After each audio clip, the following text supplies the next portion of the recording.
Latvijā vajagot sievietēm obligāti iet armijā, tā uzskata progresīvais Sprūds. Kaut ko tur stāsta par līdztiesību un vienlīdzību. Šobrīd dienestā var pieteikties jebkurš gribētājs, un kāpēc, lai progresīvie jaunieši ar savu piemēru neparādītu, cik forši ir dienēt armijā?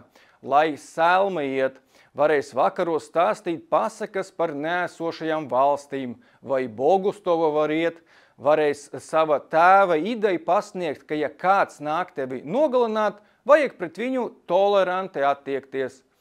Protams, līdzsvaram vajag arī kādus divus vīrišķīgākos.